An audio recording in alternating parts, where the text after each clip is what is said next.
Assalamualaikum warahmatullahi wabarakatuh. Perkenalkan, nama saya Rizka Ayunintias dari Prodi PGMI semester 4. Di sini saya akan menjelaskan isi dari PPT dengan mata kuliah Kurikulum MI dengan dosen pengampu Bapak Syarifuddin MPDI.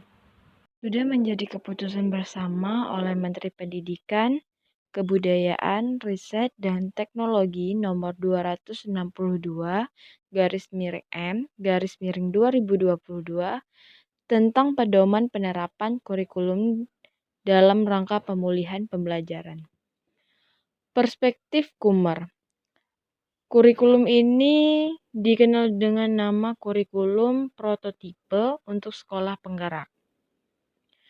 Kurikulum bertujuan untuk mengasah minat dan bakat anak sejak dini dengan berfokus pada materi esensial, pengembangan karakter dan kompetensi peserta didik. Dari hasil kebijakan bersama oleh Kementerian Pendidikan, Kebudayaan, Riset, dan Teknologi, Kemendikbudristek, sebagai opsi tambahan dalam rangka melakukan pemulihan pembelajaran selama tahun 2022 sampai tahun 2024. Kurikulum diartikan adalah seperangkat rencana dan pengaturan mengenai tujuan. Isi dari kurikulum ini adalah bahan pelajar serta cara digunakan sebagai pedoman penyelenggaraan kegiatan pembelajaran untuk mencapai tujuan pendidikan tertentu. Dari kerangka dasar dan struktur kurikulum yang menjadi acuan untuk mengembangkan kurikulum operasional satuan pendidik. Kurikulum operasional di satuan pendidik terbentuknya intrakurikuler, yaitu berisi muatan atau mata pelajaran dan muatan tambahan lainnya. Sedangkan proyek penguatan profil pembelajaran Pancasila menjelaskan mengelolakan proyek yang mengacu pada profesi pelajar Pancasila pada tahun ajaran tersebut. Untuk di satuan pendidik dari PAUD, proyek penguatan profesional pelajar Pancasila disatukan dalam kegiatan pembelajaran, tidak terpisah dengan intrakurikuler dan ekstrakurikuler. Untuk SMK, proyek ini ditambah dengan tema kebekerjaan dan budaya kerja sehingga namanya menjadi proyek penguatan profil pelajar Pancasila dan budaya kerja. Konsep kurikulum Merdeka Belajar. 1. Pembelajaran berbasis proyek yang bertujuan mengembangkan soft skill serta karakter sesuai profil belajar Pancasila. Konsep ini berfokus pada materi yang esensial dan fleksibel sesuai dengan minat, bakat, dan kebutuhan dari masing-masing karakteristik siswa. Yang kedua, fokus pada materi esensial sehingga ada waktu untuk pembelajaran mendalam seperti kursus ekstrakurikuler untuk kompetensi dasar seperti literasi dan numerasi. Keterampilan literasi ini menunjukkan pada kemampuan dan keterampilan seseorang dalam membaca, menulis, menghitung, dan memecahkan masalah pada keahlian tertentu yang diperlukan dalam kehidupan sehari-hari. Sedangkan numerasi, kemampuan, dan kecakapan dalam menggunakan berbagai macam angka dan simbol-simbol yang terkait dengan matematika dasar untuk memecahkan masalah.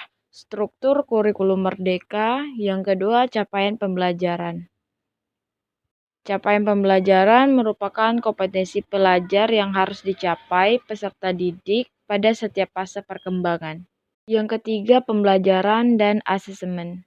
Meliputi prinsip pembelajaran dan asesmen, perencanaan serta melaksanakan pembelajaran asesmen. Yang selanjutnya, pengelolaan hasil asesmen, dan yang terakhir, pelaporan kemajuan belajar. Yang keempat, proyek penguatan profil pelajar Pancasila.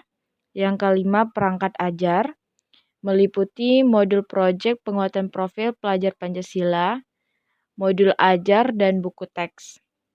Yang keenam, kurikulum operasional satuan pendidik. Yang ketujuh ada mekanisme implementasi kurikulum merdeka. Cara penerapan mekanisme ini menerapkan beberapa bagian dan prinsip kurikulum merdeka tanpa mengganti kurikulum satuan pendidik. Misalnya, penerapan proyek penguatan profil pelajar Pancasila sebagai kurikulum atau ekstrakurikuler, dengan konsekuensi menambahkan jam pelajar menerapkan pembelajaran sesuai tahap capaian peserta didik. Terakhir, evaluasi kurikulum pada satuan pendidik pelaksanaan kurikulum merdeka. Dari evaluasi kurikulum pada satuan pendidik pelaksanaan kurikulum merdeka, terdapat struktur kurikulum, yang kedua capaian pembelajaran, ketiga pembelajaran dan asesmen, yang keempat penggunaan perangkat ajar, dan kurikulum operasional satuan pendidik. Struktur kurikulum merdeka ini meliputi berbasis kompetensi, pembelajaran yang fleksibel, dan karakteristik Pancasila. Sedangkan capaian pembelajaran, kompetensi pembelajaran yang harus dicapai peserta didik pada setiap fase perkembangan.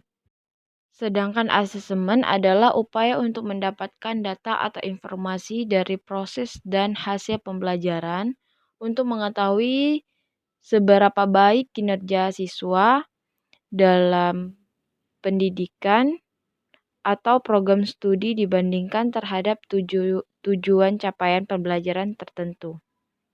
Penggunaan perangkat ajar ini berisi berbagai perangkat pengajar yang bisa dipakai oleh guru dalam mencapai inspirasi materi ajar atau referensi yang sesuai dengan kebutuhan karakteristik siswa. Tujuan utama ini dari perangkat ajar yaitu menjadi pedoman bagi tenaga pendidik dalam melaksanakan semua proses belajar. Sedangkan kurikulum operasional di satuan pendidik memuat seluruh rencana proses belajar yang diselenggarakan di satuan pendidikan sebagai pedoman seluruh penyelenggaraan pembelajaran. Selanjutnya, struktur kurikulum merdeka. Yang pertama, pembelajaran intrakurikuler. Kegiatan belajar mengajar yang dilaksanakan sesuai dengan jam pelajaran yang sudah terjadwal, sesuai dengan alokasi waktu yang sudah ditentukan. Dan alokasi waktu dan mata pelajaran yang diberikan pada saat proses belajar mengajar kegiatan intrakurikuler ini bersifatnya wajib diikuti semua siswa. Yang kedua, proyek penguatan profil pelajar Pancasila atau proporsi beban belajar 20% per tahun. Struktur yang kedua, kegiatan pembelajaran intrakurikuler untuk setiap mata pelajaran mengacu pada capaian pembelajaran. Struktur yang ketiga, kegiatan proyek penguatan profil pelajar Pancasila ditunjukkan untuk memperkuat upaya pencapaian profil pelajar Pancasila yang mengacu pada standar kompetensi lulusan atau SKL. Selanjutnya, pengaturan JP atau jam pelajaran. Satuan pendidik mengatur alokasi waktu setiap minggunya secara fleksibel dalam 1 tahun ajaran. Pemerintah mengatur beban belajar untuk setiap muatan atau mata pelajaran dalam jam pelajaran per tahun.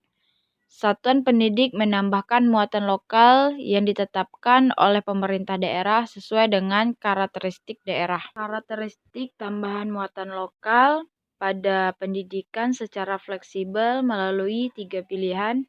Karakteristik ada 3 pembagian. Yang pertama, mengintegrasikan ke dalam mata pelajaran lain. Yang kedua, mengintegrasikan ke dalam tema proyek penguatan profil pelajar Pancasila. Dan yang ketiga, mengembangkan mata pelajaran berdiri sendiri. Struktur kurikulumnya ada 3 fase. Yang pertama, fase A untuk kelas 1 dan kelas 2. Sedangkan fase B untuk kelas 3 dan kelas 4. Dan fase C untuk kelas 5 dan kelas 6. Selanjutnya, contoh alokasi waktu kurikulum merdeka untuk tingkat SD. Jadwal pelajaran untuk kelas 1 kurikulum merdekanya beserta dengan waktu. Untuk jamnya, asumsi 1 tahun itu ada 36 minggu dan 1 jam mata pelajaran itu 30 menit setiap mata pelajarannya. Sekian yang dapat saya sampaikan, terlebih terkurang saya mohon maaf. Saya akhiri dengan Assalamualaikum warahmatullahi wabarakatuh.